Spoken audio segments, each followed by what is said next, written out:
Minister of Foreign Affairs, Radosław Sikorski. Minister, the floor is yours. Thank you. This was an extraordinary meeting, a ministerial meeting of the Council of the Baltic Sea States, convened naturally before the war in the Middle East, which was also obviously on the agenda. However, the main focus of our discussions was the region and the war in Ukraine. Our meeting consisted of three parts. First, we talked about the internal NATO policy and about NATO itself in view of the upcoming summit of the alliance in Ankara. Second, we talked about how to support Ukraine in the negotiations concerning the country's future and how to stop the Russian aggression against Ukraine. Thirdly, we talked about the prospects of Ukraine's EU accession. It was my great honor and pleasure to have the High Representative of the Union for Foreign Affairs and Security Policy joining our discussions. We want the NATO summit to be successful. We want Europe's standing vis-à-vis the US to increase so we can have a say in the US-Russia negotiations concerning Ukraine. We have our suggestions, as does Russia, concerning the future security architecture. This process must give rise to a new state of balance in Europe. This process must ensure that Ukraine has safe borders and that it can develop and approach Europe as it negotiates its EU membership. This process must ensure not only Ukraine but also ourselves that Russia will not be able to launch another war of aggression. To anticipate your potential questions, I have the recent special report regarding the consular situation in the Middle East, and I'll be happy to share the news. The Prime Minister, as you know, has already asked the President to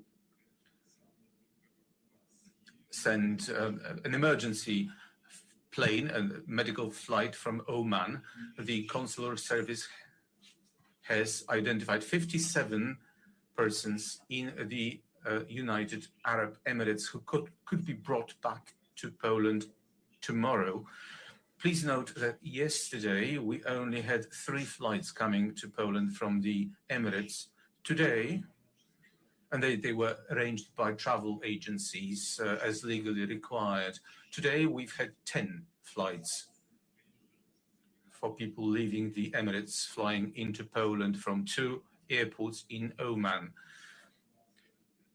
And the authorities in the Emirates are also arranging a major project. We hope as many flights as possible will fly out from the Emirates into Poland and not only Warsaw. May I also mention that our consular service in Egypt has picked up 736 persons. Some people were evacuated from Jordan by sea. That's 800 Polish nationals, including 300 over the past 24 hours. And we do not have any further requests from Jordan. The evacuation from Israel has also come to a successful completion. About 500 people were brought in, only about 30 are remaining. Please note that flights are now coming, both commercial and evacuation flights from different countries. Our services are active with the consular functions both from Warsaw and locally, working 24 hours around the clock with a great effort. Thank you very much. Thank you. Yes, thank you. Thank you, Radek, for hosting us here in Poland. Really good discussions we had, very open, and of course, really shaped by the developments this week. The war in the Middle East is rapidly widening. Tehran's strategy is to sow chaos and set the region on fire. By indiscriminately attacking its neighbors, the regime is making a strong case for its own demise. Of course, the dream scenario would be a democratic Iran that poses no threat to its neighbors. But of course, this outcome is far from certain right now. No one can predict which direction this war will take.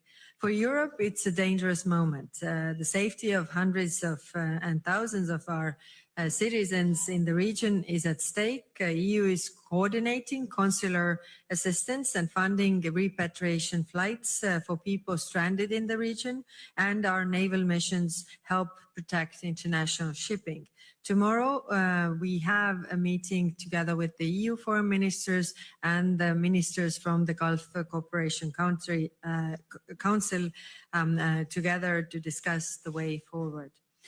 As the world focuses on the war in the Middle East, we cannot let Ukraine slip off the agenda. Moscow may have lost another ally in Tehran, but the same drones that are hitting Dubai are also hitting Kiev. There are no signs that Russia's war is slowing. Moscow's maximalist demands remain unchanged. Europe has a clear and legitimate interest in how this war should end. If we do not articulate ourselves, no one will do it for us. And if we wait too long, it might be too late. Respect for borders, an end to sabotage, compensation for war damages, and the return of kidnapped Ukraine children aren't just far-fetched demands. They should be the baseline. Russia's maximalist demands cannot be met with minimalist response. At the same time, we must continue to support Ukraine. We agreed to provide Ukraine with a 90 billion euro loan, and this we also must deliver. A broken pipeline should not hold Ukraine's defense hostage. Likewise, the next sanctions package must follow as soon as possible. A full maritime services ban on Russia's oil exports would go a long way to decimate Moscow's war funds. And it's extremely important at this moment when the oil prices are rising. Work also continues on the EU's contribution to security guarantees, including through our missions, support to Ukraine's defense industry, and with ceasefire monitoring. Ministers made clear that Ukraine's accession is a geostrategic goal and the strongest security guarantee that EU can offer. And finally, we also discussed the upcoming NATO summit. If the last months are of any indicator, the time until the summit will remain unpredictable. The Middle East war shows that Europe must invest in defense capabilities and boost defense production. For example, air defenses are in short supply across the West, and this war will stretch them even further. The case is very clear. The money is there, so industry also needs to step up production. Stronger Europe makes also a stronger transatlantic alliance. Thank you. Thank you so much. Szanowni Państwo, ponieważ bardzo napięty jest. Since the agenda is packed, we only have time for 3 questions at the most. Please make them short. Let's start at the back. Marcin Czapski, TVP Info. About the Shadow Fleet, do you have a joint idea how to limit its operations in the Baltic Sea? Everyone expects that the demand for oil will be higher, so the Shadow Fleet may be more active. Indeed, it is a serious issue. Let me remind you that the number of vessels on the sanctions list increased during the Polish presidency from dozens to several hundreds, high hundreds. they are not synchronized yet. The lists, European, American, and British, all vessels should be covered, regardless of the list they are on. We also need to intervene when a false flag is flown or no flag is flown at all. And the High Representative has already stated that we need a ban on any services for vessels of the shadow fleet. That would improve the level of sanctions. If I may add to this, on the last Foreign Affairs Council, we also shared a paper of best practices, how to deal with the ships really, so that member states can use this. And we are putting now sanctions on rolling basis to these fleets. So as soon as we know a new ship, we are putting it on. We are not waiting for a package of sanctions, but doing this on a rolling basis. And third, we are also working closely with the flag states. Like really, if the flag is moved, we do the outreach to the third countries. And I must say, they are really cooperative with us to make the steps so that we can, limit the shadow fleet from moving. Proszę też pamiętać, że wszystkie sankcje, all sanctions, not just those ones, have to be updated continuously by adding new names of vessels or companies. And last week, during the Foreign Affairs Council, we were hoping to adopt the 20th sanctions package. It was vetoed, however, by Hungary, by the ideological allies of our opponents. And then we'll move back.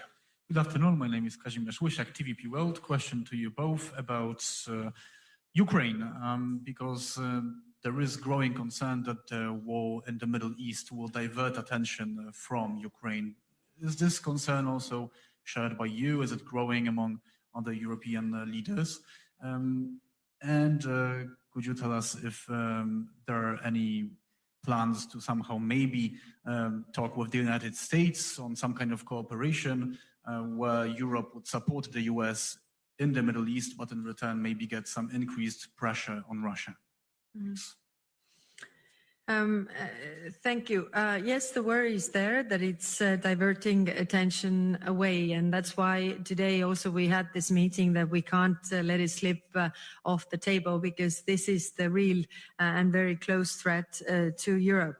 Of course, also what is worrying is that all these capabilities that are needed in the Middle East are also needed in Ukraine. So all, the production we need to speed up because there is more need, and we really need to deal with this. And also the attention away from the negotiations to actually achieve peace. What is maybe a positive side is that Russia has lost another ally in this war. So I think this is positive, but we need to also move with the maritime services ban, because the oil price raise in oil prices is also helping Russia to fund the war.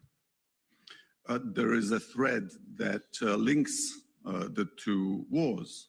And the thread is the Shahed drone. Thousands of these machines of destruction have hit countries that did not attack Iran. 57,000 have already been launched at Ukraine. So I hope it makes US decision-making realize that Russia and Iran are in it together, and that both Israel and Ukraine need security for development. Mamy czas na ostatnie zapytania, bardzo proszę. Time for last question. Marek Strzelecki, Reuters. Question to Madam Vice President.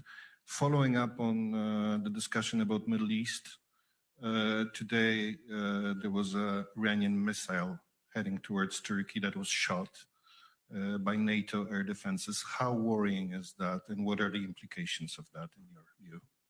Thank you.